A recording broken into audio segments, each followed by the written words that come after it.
조선시대 왕들의 그 언행을 낱낱이 기록한 조선왕조실록이라는 역사 기록물이 있습니다.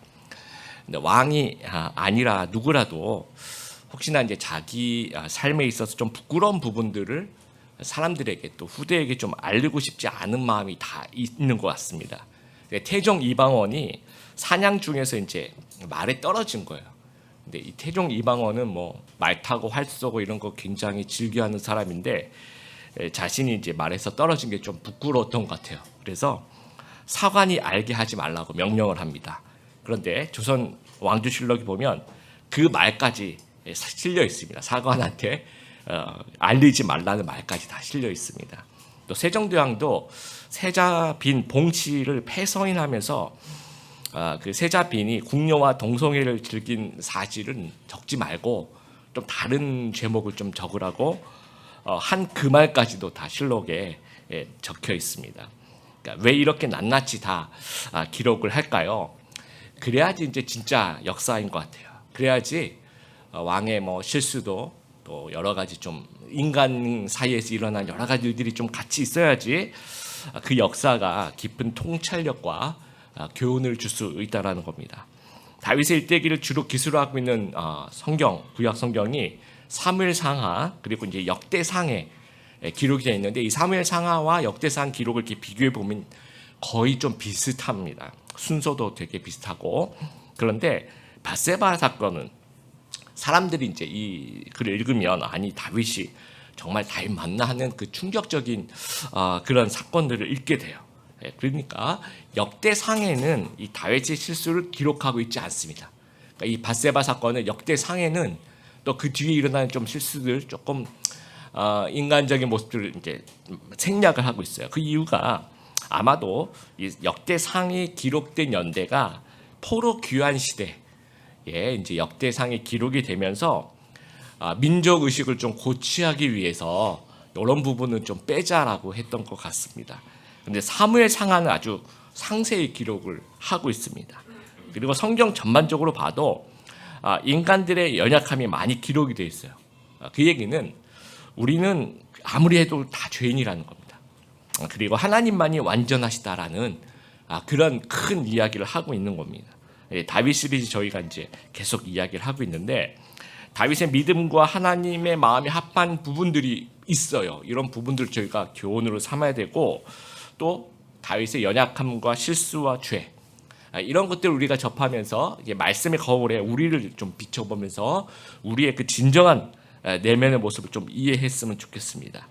그래서 밧세바 사건을 보면요, 죄의 특징들과 죄를 지어가는 그 단계들이 잘 나와 있습니다. 이제 마음 무너짐에서부터 시작해서 멈추지 않음과 이제 은폐까지 가는 이런 단계들을 오늘 좀 하나씩 살펴보았으면 좋겠습니다.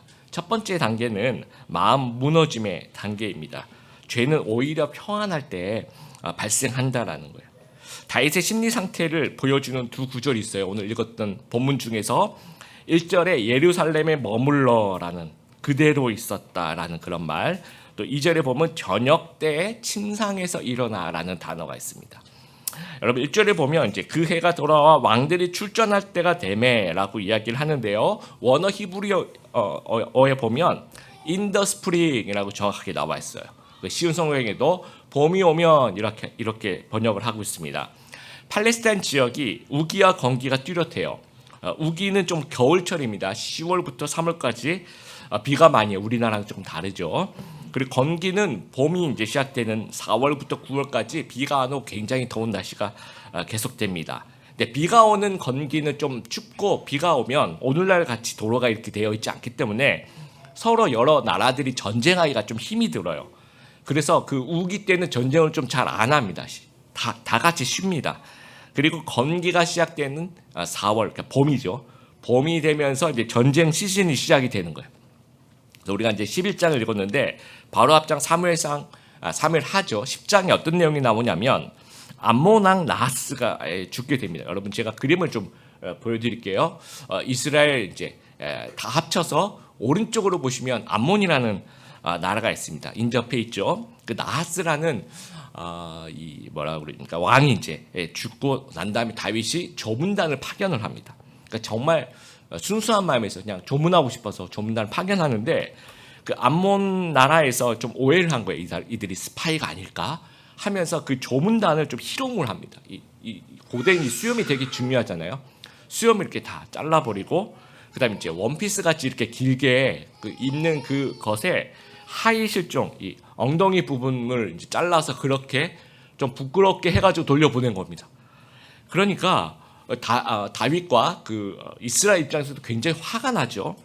그 소식을 또 듣고 암몬이 야 그러면 안 되겠다. 먼저 우리가 어차피 얘네들이 쳐들어올 것 같으니까 우리가 먼저 공격을 하자 하면서 이제 공격을 해 들어와요. 그래서 이스라엘이 이제 다윗도 같이 출전해서 승리를 거두고 암몬이 일단 도망을 가고 있는 사이에 이 암몬이란 나라와 아람이란 나라 여러분 보시면 암몬 위에 그 아람이란 나라가 있죠. 이 두 나라가 좀 동맹을 맺은 거예요. 그러니까 이 아람이 또 선제 공격을 하고 옵니다. 그래서 이스라엘이 또 전쟁을 해서 승리를 거두면서 아람을 완전히 물리치고 그리고 이제 이 암몬이 일단 도망간 그 수도 라빠를 중심으로 일단 도망간 그 암몬을 치려고 하는 순간에 이제 우기가 시작이 되는 거예요. 그래서 잠깐 스톱이 됩니다. 그래서 이제 시간이 지나가서 이제 봄이 된 거예요.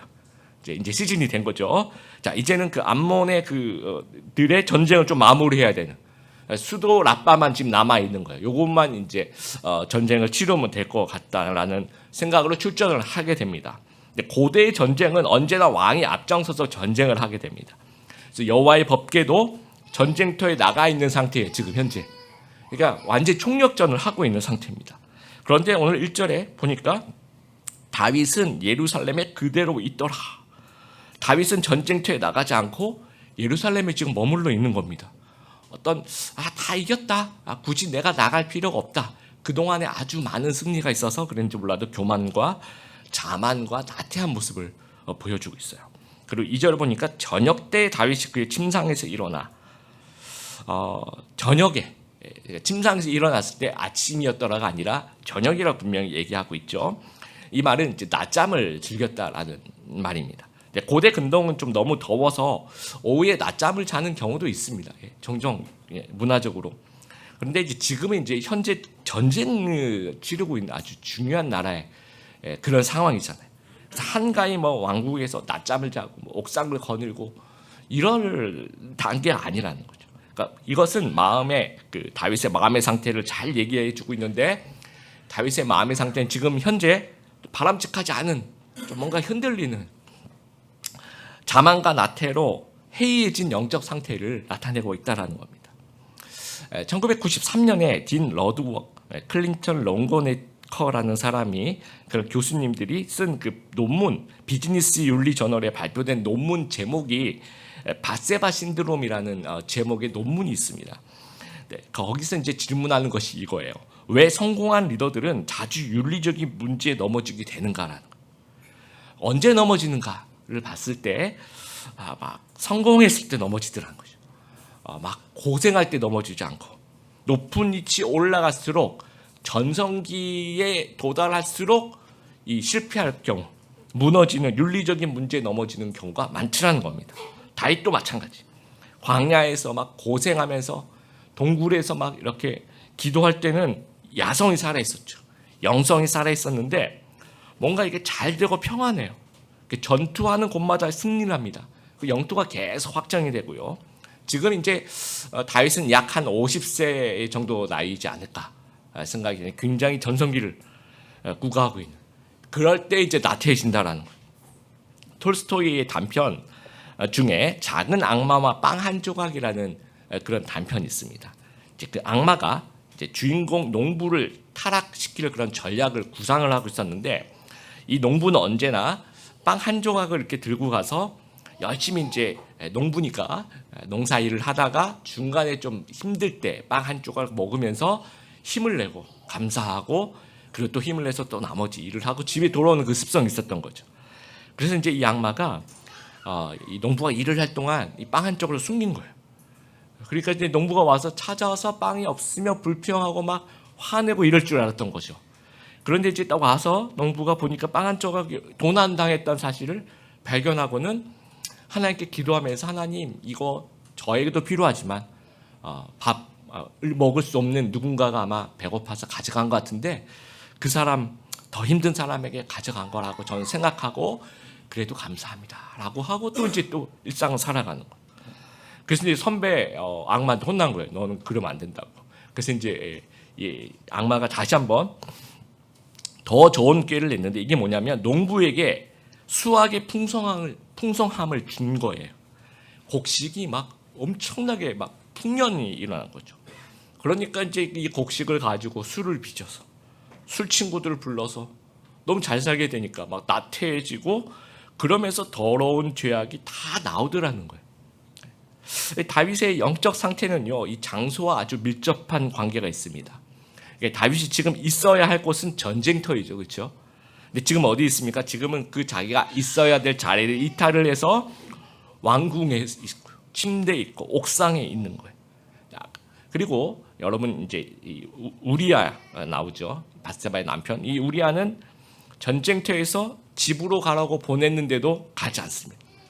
오히려 다윗 왕보다 깨어 있는, 자기가 어디에 있어야 되는지를, 나는 전쟁터에 있어야 되는데 집에 있어야 될 사람이 아니다라고 생각하는 거죠. 우리 성도 여러분은 지금 어디에 있습니까? 있어야 할 곳에 있습니까? 그곳을 지키고 있습니까? 그리고 우리 성도 여러분 지금은 어떤 영적 상태, 이 마음의 상태 있으십니까? 오늘 요즘에 너무 평안해, 너무 막 모든 일이 다 잘 때, 이럴 때 혹시나 우리가 나태해지고 정신이 해이해지고 뭔가 우리의 마음이 이탈할 수 있다라는, 그러면서 이제 마음이 정리가 안 되고 마음이 무너지면서 사탄이 틈을 타고요, 그 공간으로 이제 죄가 막 밀고 들어오는 겁니다. 우리가 이제 새로운 예배 장소로 변화를 시도하고 이제 그런 과정 속에 있는데, 혹시나 우리가 이제 그곳에 가게 되어서 환경이 더 좋은 곳으로 가게 된다면, 혹시나 우리가 이게 우리가 너무 편안하다, 이제 여기서 누리자, 여기서 즐기자, 이러면 이제 마음이 우리가 무너지는 거죠. 그래서 언제나 우리가 영적으로 깨어 있고 긴장을 유지하고 주신 사역을 잘 감당하고 하나님께 간절히 매달리는 우리 귀한 성도님들 다 되시기를 바랍니다. 두 번째 이 특징은요, 멈추지 않는 거예요. 그러니까 죄는 멈추지 않을 때 이제 또 계속해서 발생한다라는 겁니다. 죄는 이 점진적인 면이 있습니다. 처음부터 막 큰 사고를 치고 그러지 않아요. 뭔가 작은 것부터 시작합니다. 그리고 좀 더 큰 것, 그리고 이제 좀 더 큰 것으로 이제 발전해 나가는 거죠. 그러니까 다윗도 충분히 멈출 수 있었던 순간들이 여러 번 있었습니다. 여러분 2절에 보았다, 옥상에서 한 여인이 목욕을 하는데 그것을 보고 심히 아름다워 보인다라고 이야기를 합니다. 여러분 예루살렘은요, 지난번에 제가 이제 보여드린 것처럼 산 위에 있는 도시입니다. 그래서 제꼭대기 산, 제꼭대기 있는 왕궁이 있는 거예요. 그럼 그 밑으로는 신하들이 살고 또 그 밑으로는 일반 백성들이 사는. 그러니까 제일 위에서는 그 집들의 옥상들이 계단식으로 너무너무 잘 보이는 겁니다. 그래서 8절에 보면 이제 다윗이 우리한테 너희 집으로 가라는 얘기를 어떻게 하냐면, 내 집으로 내려가서, 지금 왕궁에 있으니까 왕궁에서 신하 집으로 가려면 내려가는 거죠. 그러니까 다윗은 이제 옥상에서 이렇게 보면 너무 잘 보인다라는 겁니다. 그러면 어떤 사람들은 밧세바가 먼저 유혹한 거 아닌가? 왜 옥상에서 왜 목욕을 하느냐고, 라고 사우나 가지, 이렇게 생각하시는 분도 있으실 겁니다. 네, 당시 이제 이스라엘의 목욕 문화는요, 아주 그 낮은 더우니까 땀을 많이 흘리죠. 그러니까 이제 옥상, 주로 이제 집 안에는 너무 덥대요. 그래서 옥상 같은 데다가 물을 이렇게 한낮에 이렇게 떠놓으면 저절로 이제 물이 좀 더워지는 거죠. 그리고 이제 저녁 시간이 되면 이제 부분 노출이죠. 이제 옷을 어느 정도 입는 상태에서 이제 이렇게 씻으면서 목욕을 하는데, 집집마다 이제 옥상에 있으니까 이렇게 보면 다 보이겠죠. 그런데 이제 이 집집마다 옥상에서 목욕하는 여자를 보는 것은 굉장히 흔한 장면이라는 거예요. 그 당시 문화로서. 그래서 그렇기 때문에 이제 그 문화가 이렇게 목욕하는 여자를 보면 얼른 고개를 돌려서 안 보는 것이 이제 예의라는 거예요. 아무렇지도 않듯이 그렇구나. 우리나라도 좀 비슷해요.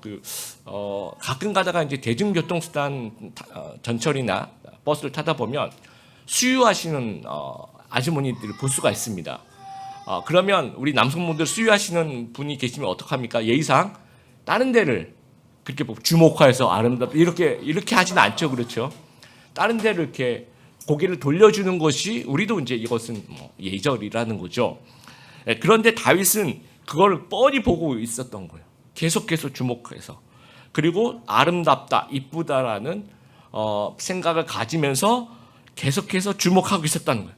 그래서 야고보서 1장 14절 15절 오직 각 사람이 시험을 받는 것은 자기 욕심에 끌려 미혹됨이니 욕심이 잉태한 즉 죄를 낳고 죄가 장성한 즉 사망을 낳느니라고 얘기를 해요.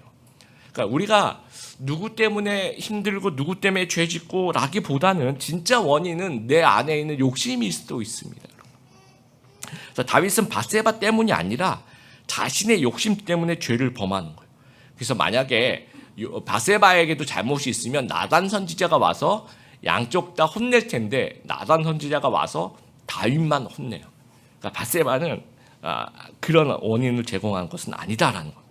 그리고 밧세바가 남편이 죽었을 때 이 통곡을 합니다. 그런 모든 것을 봤을 때 밧세바가 유혹하다기보다는 다윗이 자기의 그 욕심에 이끌려서 죄를 지었다라는 거예요. 그래서 이때 이제 멈췄어야 되는 거죠. 다윗이 이제 눈에 보였을 때 언제나 그랬듯이 그냥 고개를 돌리고 그때 스톱을 했어야 되는 거죠. 근데 그러지 않았다라는 거예요. 주목해서 바라봤다라는 거예요. 그래서 첫 번째 이제 이 스톱이 실패를 한 거고요. 두 번째는요. 3절에 보니까 이제 누군지 알아보라고 시켜요. 그래서 이제 누군지 알아보면서 대답을 할 때 그가 알았대 그는 엘리암의 딸이요 햇사람 우리아의 아내 밧세바가 아닙니까? 근데 이 보고 안에 굉장히 많은 내용이 여러분 들어가 있습니다. 이 밧세바의 남편의 햇사람 우리아, 이 햇사람이라는 거는 이제 가나안 지역에 살던 원주민인데 이제 이스라엘 백성이 가나안을 들어오면서 이제 귀화하고 개종한 사람 있죠. 그리고 우리아의 이름은요 나중에 이제 30인의 용사 중에 한 명이 들어갈 정도로 다윗에 굉장히 가까운 장수이죠. 신복이라는 겁니다. 그리고 밧세바의 아버지가 엘리암이라고 했는데 많은 성경학자들은 이제 다윗의 그 책사라고 해야 될까 제갈공명 같은 그런 역할을 하는 사람 여러 명이 있었는데 그 중에 이제 아히도벨이라는 사람인데 그 사람이 아들이라는 거예요. 그 아히도벨은 그럼 밧세바의 뭐 할아버지 정도 되겠죠. 근데 이 아히도벨이 굉장히 책사인데 나중에 이 사람이 언제 등장하냐면 압살롬의 반역 때 등장을 해. 압살롬 편에 붙어요. 아마 이 사건이 좀 계기가 되지 않았을까라고 이제 학자들은 생각을 하고 있습니다. 그래서 그 이름을 듣는 순간 다윗은 머릿속에 누구의 아내, 가정이 있는 유부녀구나. 또 내 측근의 가족이구나. 그 남편도 내가 잘 알고 그 할아버지도 아는데 그렇게 되면 어떻게 됩니까? 스톱해야 되는 거죠. 그런데 그 얘기를 듣고도 4절에 보니까 데려오라고 얘기를 합니다. 이 스톱이 안 되는 거예요. 그리고 세 번째 우리아는 이제 전쟁터에서 예루살렘에 부릅니다. 집에 가서 쉬라고 보내요. 거기서 그럼 집에 가서 임신이 된 것처럼 그렇게 꾸미려고 하는데 우리아가 집에 안 갑니다. 그 다음 날도 또 집에 가라고 해도 2번이나 안 가요. 그러면 다윗은 이 충성스러운 이 우리아 장군의 모습을 보면서 이때 멈췄어야 되죠. 이렇게 충성스러운 남편이 있는데 내가 정말 이런 말도 안 되는 잘못을 했구나 라고 멈췄어야 되는데 이 충성스러운 부하를 이제 죽음으로 내몰게 됩니다. 그래서 아까 이제 언급했던 이 논문 밧세바 신드롬에 이렇게 성공했는데 저렇게 높은 위치에 있는데 왜 넘어지는가를 분석해 본 결과가 이거예요. 이 성공을 하게 되면 과도한 자신감에 도취하고 있다는 거예요. 그래서 현실 감각이 흐려지는 거예요. 그래서 윤리적인 실패를 맛보게 된다는 거죠. 그래서 이때 착각하는 것이 내가 이 상황을 얼마든지 내가 조절할 수 있어. 내가 이 상황을 얼마든지 통제할 수 있어 라고 자만을 하게 된다는 거예요. 여러분 사사기 16장 보면 삼손이 들릴라하고에 나오는 그 모습이 있어요. 들릴라가 이제 힘센 이유를 알려주세요라고 물어봐요. 그러니까 처음에 삼손이죠. 삼손 모를 수도 있을 겁니다. 그래서 잘못된 정보를 한번 이렇게 흘려요. 마르지 않는 풀줄 7개로 나를 묶으면 내가 힘이 없어져. 그러니까 어떡합니까? 들릴라가 바로 가서 이제 고발을 하죠. 블레 사람들 데려와서 내가 묶을 테니까 한번 해봐라. 그래서 이제 바깥에 이제 사람이 옵니다 했더니 이제 삼손이 이걸 탁 이렇게 또 푸는 거죠. 예. 그러면 그 한 번 속았죠, 그렇죠? 그러면 두 번째부터는 어떻게 합니까? 또 들릴라가 어떻게 하면 힘이 센지 알려주세요. 그러면 안 가르쳐 주든지 아니면 그 집에서 나가야 될 거 아니에요. 그런데 삼손은 이 정도는 내가 충분히 커버할 수 있어 하면서 또 두 번째로 또 딴 얘기를 합니다. 한 번도 쓰지 않은 새 밧줄로 나를 묶으면 그럼 이제 또 잡으러 와요. 근데 그 밧줄 또 자기가 풀어버리죠. 그리고 또 얘기를 해. 또 가르쳐 달라고. 그러면 그때 멈춰있어야 되는 거잖아요. 근데 세 번째 또 가르쳐 줍니다. 근데 이게 뒤로 갈수록 점점 그 정답이 가까워져요. 내 머리털 7가닥을 옷감 짜듯 짜놓으면 그러면 이제 나를 잡을 수 있어. 그렇게 했더니 또 이제 그걸 이제 자기가 이제 해결할 수 있다라고 생각을 하는 거예요. 장난치고 게임하는 거죠. 나는 너무 재밌어. 이 게임은 내가 이기는 게임이야. 근데 네 번째 물어봤을 때는 사실 너무 이제 집요하게 물어봤는지 너무 정신이 산란했는지 나는 나시린인데 머리털 이거 깎으면 큰일 나. 그 얘기를 해버린 거예요. 그래서 네 번째는 잡혀서 눈이 뽑히고 나중에는 죽임을 당했다라는 거. 우리도 혹시 그런 건 아닌가? 우리도 뭔가 지금 멈춰야 되는데 나는 잘할 수 있어. 나는 이 정도는 내가 충분히 통제할 수 있어 하면서 이건 게임이야. 이건 장난이야 하면서 삼손같이 점점 근접해가는, 죄에 근접해가는 우리들의 모습이 아닌가 생각해 보면 좋겠습니다. 말틴 루터가 그런 얘기를 하죠. 새가 머리 위로 날아다니는 것은 막을 수 없어도 머리 위에 둥지 트는 것은 막을 수 있다. 여러분, 새가 여러분의 머릿속으로 이상한 이제 이렇게 돌아다닌다라는 걸 상징하는 거, 뭐 갑자기 죄를 짓고 싶은 마음이 살짝 든다든지, 좋지 않은 바람직하지 않은 생각이 든다든지, 이걸로 막을 수는 없을 거야 아마. 그런데 이것이 나에게 계속 머물러 있는 거, 이것은 우리가 제동을 걸 수 있어야 돼요. 있어야 된다는 거. 노라고 대답할 수 있어야 되고, 내 머릿속에서 이것이 없어지라고 사탄막이 물러가라고 우리가 선포할 수 있어야 된다는 거. 여러분, 자동차에서 가장 핵심 부품이 무엇이라고 생각합니까? 제가 이제 미국에 있을 때부터 이제 제대로 된, 한국에 있을 때 제 아버지 차를 빌려서 이렇게 운전 연습도 하고 그래 본 적이 있으나 본격적인 운전은 이제 미국 가서 제가 처음 해봤습니다. 주로 이제 중고차를 이제 다 중고차였죠. 미국에서 제일 처음 중고차 잊을 수가 없습니다. 그때 200불짜리 20만 원 정도 하는 그런 저는 이 차를 경운기라고 이제 불렀습니다. 왜냐하면 일단 창문이 이제 손으로 이렇게 다 파워가 아니고 수동으로 이렇게 돌리는 건데 잘 안 열리고요. 하여튼 힘을 더 해야 되고, 에어컨 안 됩니다. 전혀 안 되고, 시카고에 여름 굉장히 덥거든요. 안 되고, 오디오 전혀 되지 않습니다. 그래서 혼자 노래를 부르면서 다녔어요. 큰 소리로. 오디오가 안 되니까. 그리고 사이더 미러도 이 파워로 이렇게 되는 게 아니라 누군가 잠깐만 여기 조금만 더 밀어봐 이러면서 수동으로 다 해야 됩니다. 그러니까 이 차가 이제 가는 기능하고 서는 기능만 딱 되는 거예요. 나머지는 아무것도 안 되는 거예요. 그런 차를 이제 처음에 탔었는데, 그러면서 제가 깨달았습니다. 자동차에서 가장 중요한 것은 가는 것과 서는 것이구나. 이 두 가지만 있어도 정말 아무런 다니는 것은 문제가 되지 않겠구나라고 생각이 됐어요. 그런데 여러분, 제가 퀴즈, 가는 것과 서는 것 중에 어느 것이 더 중요합니까? 그렇죠? 다시 질문해 볼게요. 가는 것과 서는 것 중에서 없으면 큰일 나는 것이 무엇입니까? 서는 거예요. 만약에 가는 것이 안 되면 큰일은 안 나요. 그냥 내가 못 갈 뿐이지. 그렇죠? 다른 사람한테 피해를 주거나 그러진 않잖아요. 근데 브레이크가 안 되면요, 큰일 나는 겁니다. 성도에게 있어서 가장 필요한 것은요, 또 영적으로 생각해 볼 때 브레이크라는 겁니다. 브레이크. 요셉도 보디발의 아내와 상황을 즐기지 않았어요. 브레이크를 밟았어요. 도망을 쳤습니다. 다윗도 이 옥상으로부터 도망을 쳤어야 되는 거예요. 예루살렘으로부터 도망을 쳐요. 내가 예루살렘에 있으니까 영 이상한 생각이 드는구나. 내가 있어야 되겠고 전쟁터로 내가 가야 되겠구나 라고 그때 갔어야 된다라는 거예요. 그렇지 않으니까 브레이크가 고장난 폭주 기관차가 되는 거예요. 혹시 우리에게도 과도한 자신감, 성공에 도취되어서 내가 강하다고 착각하고 멈추지 않고 있는 것이 무엇인지를 한번 생각해 보길 바랍니다. 혹시 그 죄의 과정 속에 지금 있다면 지금 멈추게 되길 바라요. 늦었다고 생각할 때 그때 멈춰야 하는 것입니다. 이 멈추는 과정, 이 브레이크를 밟는 과정이 우리가 이제 예배드리고 이 또 매일의 경건의 시간을 가지는 그 과정 속에 포함이 돼요. 그래서 여러분, 아무리 바빠도 이렇게 예배드리고 또 매일 경건의 시간을 가지면서 하나님께 멈추어 달라고 좀 간구하고, 하나님, 내가 죄 안 짓게 해달라고, 내 모습이 지금 어떤 모습인지 좀 보여달라고, 그렇게 매일매일 자신을 좀 점검할 수 있는 우리 귀한 성도님들 되시길 바랍니다. 세 번째 죄의 특징은 은폐입니다. 이제 죄는 덮을수록 더 커지는 거죠. 다윗은요, 불륜을 저지르면서 그 사실을 아무도 모를 거야라고 생각했을 것 같습니다. 그런데 5절에 그 여인이 사람을 보내서 임신했다는 소식을 전해와요. 그러니까 여러분, 역사적으로 전 세계적으로 봐도 왕이 이제 유부녀를 첩으로 삼는 경우는 가끔 있어요. 우리나라 이제 조선시대도 연산군의 아주 아끼던 장녹스라고 기억하시죠? 이 장녹스도 이전에 이제 가정이 있는, 그러니까 유부녀 출신이죠. 그리고 중국은 당나라 현종이 자신의 아들의 아내, 그러니까 자신의 며느리를 자신의 후궁으로 삼습니다. 그 유명한 양귀비, 여러분 양귀비는 다 들어보셨죠? 그러니까 왕은 그냥 자신이 법인 거예요.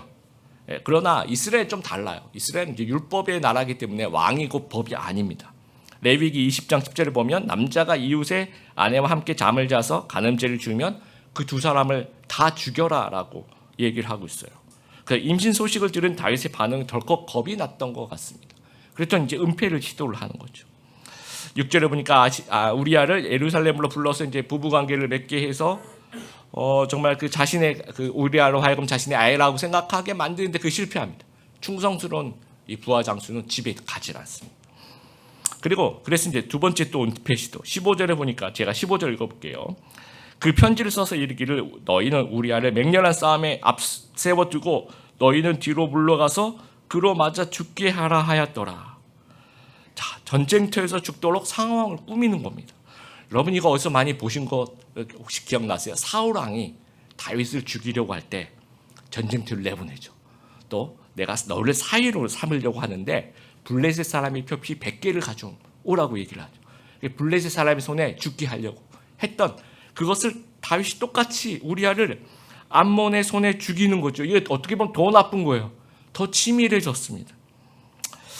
우리나라 이제 몇 년 전 통계로 이 산업재해로 사망하는, 그러니까 OECD 국가 산재 사망하는 경우가 1위라고 해요. 그런데 전체 산업재해 발생률은 OECD 국가 평균 이하라고 합니다. 이거 좀 안 맞지 않습니까? 산업재해로 제일 많이 죽으면 산업재해 발생률도 제일 많아야지 되는데 이 평균으로 보면 산업재해 발생률은 평균 이하인데 사람은 제일 많이 죽는다는 거죠. 그 이유가 이 산업재해 80% 이상이 이제 은폐가 되고 있다라는 거. 그러니까 은폐하지 않고 세세하게 다 보고하는 나라들이 이제 선진국들이에요. 그 선진국들은 뭔가 이렇게 그 발생률은 높은데 오히려 사망 사고는 적어요, 아주. 그 이유가 뭘까요? 자꾸 공개를 해서 이게 개선을 자꾸 하는 거죠. 반대로 자꾸 은폐를 해서 자꾸 숨기니까 이 개선이 잘 안 되는 거예요. 자꾸 숨기니까 개선이 안 되고 그러다 보니까 더 큰 사고가 발생하더라는 거예요. 다윗의 죄도 마찬가지. 불륜. 이 불륜으로 은폐를 하니까 죄가 점점 더 불어나요. 처음엔 불륜으로 시작했어요. 그러다가 이제 거짓말이 되기 시작하고 그러다가 이제 요압에게 살인 교사를 시킵니다. 자기가 살인 교사범이 되고 요압도 공범이 되는 거죠. 그러면서 이제 사람이 죽기 시작합니다. 우리아도 죽죠. 우리아 한 명 죽은 거 아닙니다. 그 전쟁터에서 그 라빠성 그 앞까지 갔다가 다시 빠져나가는 사이에 다른 군인들도 틀림없이 죽었을 거예요. 예. 그리고 아기도 나중에 태어난 아기도 죽게 되는 겁니다. 그래서 은폐를 하면서 이게 덮을 거라고 생각하지만 실제로 어떻게 보면 좀 작은 부끄러움으로 끝날 수 있는 부분을 아주 큰 부끄러움이 되게 했다라는 이런 죄의 사실을 끊어내는 것이 이제 회개입니다. 그러니까 죄는 이 회개할 때 사라지는 거예요. 그래서 12장으로 넘어가면 한 1년쯤 지났습니다. 하나님은 나단 선지자를 다윗에게 보내요. 그래서 이야기를 하나 합니다. 왕이시여 하면서 이제 나단 선지자가 이야기를 합니다. 부자가 있었고 가난한 사람이 있었는데 손님이 왔는데 그 부자가 자기 양을 잡아서 요리를 한 것이 아니라 이 가난한 사람 하나밖에 없는 그 양 뺏어서 가져갔습니다. 그랬더니 이제 다윗 왕이 화를 냅니다. 이 일을 하는 사람은 그냥 죽어야 한다. 그리고 또 화가 조금 풀렸는지 율법을 보니까 4배로 이거 갚아야 되는 거 아니야. 이렇게 화를 내요. 그랬더니 아주 유명한 말 12장 7절에 당신이 그 사람입니다. 왕이 바로 그 사람입니다라고 이야기를 합니다. 여러분, 회개는요, 말씀을 3인칭이 아니라 1인칭으로 접근해야 할 때, 그때 이제 회개가 발생하는 거예요. 다윗이 처음에 부자가 양을 뺏은 얘기는 3인칭이라고 생각했던 거예요. 내 얘기가 아니라고 생각했죠. 그러니까 이게 회개가 아니라 이제 화를 내는 거죠. 이런 사람은 죽어야 돼 라고 했는데, 나단 선지자가 너다, 당신입니다 라고 얘기하니까 이게 1인칭이 되어버린 거예요. 그러니까 죄를 바라볼 때 3인칭으로 바라보면 우리가 회개할 수가 없습니다. 아, 이게 내 얘기구나 라고 생각할 때 회개할 수 있다라는 거예요. 여러분, 다윗의 인생에서 참 여러 좋은 사람들이 있어요. 뭐 사무엘처럼 꿈과 비전을 주는 사람, 아비가일 같이 이제 격려를 하고 회복으로 이끄는 그런 사람, 요나단처럼 믿어주는 친구, 또 아둘람 공동체 같이 생사고락을 같이 하는 그런 가족들도 필요한데, 이 나단 선지자 같이 바른 길을 가도록 하나님의 음성을 들려주며 나를 일깨워주는 이 사람이 정말 필요하다라는 거예요, 우리의 삶에서. 그리고 하나님은 왜 곧바로가 아니라 1년 뒤에 나단 선지자를 보내셨을까요? 하나님이 그동안 모르셔서 1년쯤 뒤에 아셔서 그렇게 하셨을까요? 아닙니다. 하나님은 다 알고 계십니다. 그러나 그 1년 동안의 시간 동안 회개할 수 있는 시간을 주셨던 것 같아요. 다윗이 좀 먼저 회개하기를 기다리셨던 것 같습니다.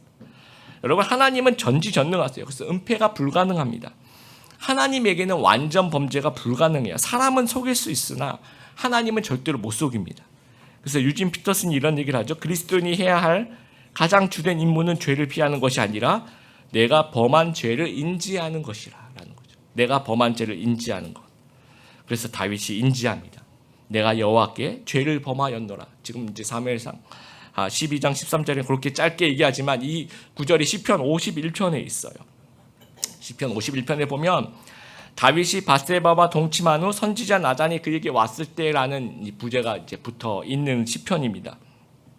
2절 보세요. 내 모든 죄악들을 다 씻으시고 내 모든 죄들을 깨끗하게 해주소서. 7절 같이 한번 읽어볼까요? 시작.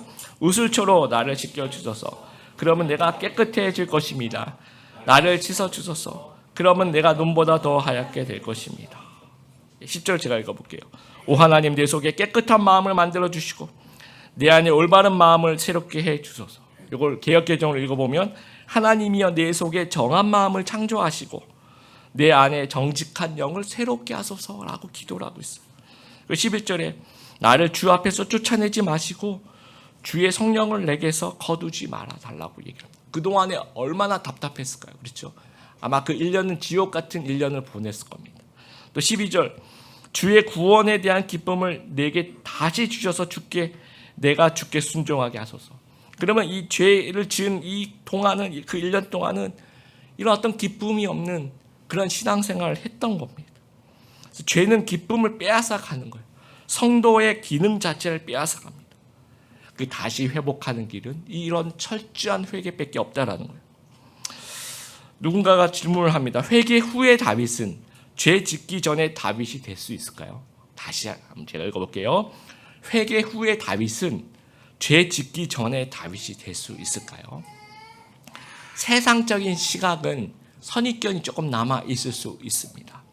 그렇지만 하나님의 시각은 얼마든지 그렇게 될 수 있다. 똑같이 사랑하십니다. 인간의 연약함과 죄성을 아시는 하나님. 다윗이 용서받았다는 사실을 나단 선지자를 통해서 또 다시 알려주세요. 그러니까 하나님은요, 나단 선지자를 2번 보내시는 거예요. 이 부분에 있어서. 첫 번째는 뭐 때문에 보내십니까? 죄를 지적하기 위해서 보내셨고요. 두 번째는 네가 용서받았다는 사실을 알려주기 위해서 보내시고, 그러면서 그 솔로몬 그 이후에 낳게 되는 그 솔로몬의 이름을 여디디야라고 지어주십니다. 이 여디디야란 말은 하나님께 사랑을 입었다라는. 다윗이 그렇게 눈물 흘리면서 회개하는 모습을 하나님 보시고 나단 선지자를 보내서 이제 너희 죄를 용서받았으니까 걱정하지 말라고 또 위로해 주시는 거죠. 진정한 자유는 죄를 용서받음으로써 진정한 자유가 생겨나는 겁니다. 우리가 용서받았다면 진정한 자유를 좀 누리게 되길 바라요. 여러분, 다윗의 위대함이 어떤 윤리적이기 때문에 그렇게 생각하지 않습니다. 왜냐하면 불신자들 중에서도요, 더 윤리적인 사람 우리 주위에 가끔 있어요. 우리 예수님 안 믿는 사람 중에서도 이 다윗이 했던 이 실수를 전혀 하지 않는 사람들도 많이 있습니다. 그런데 다윗의 위대함은요, 윤리적이라기보다는 철저하게 회개하기 때문에 우리가 하나님의 마음이 합하다고 얘기할 수 있다라고 생각합니다. 회개하는 사람은 하나님과 관련이 있는 사람이에요. 내가 아무리 윤리적이라도 내가 회개하지 않으면 하나님과 아무런 관련이 없다라는 거예요. 여러분, 영성이라는 것이 우리는 영성함이 이게 윤리적인 이런 생각을 할 수 있지만 물론 그것도 포함이 됩니다.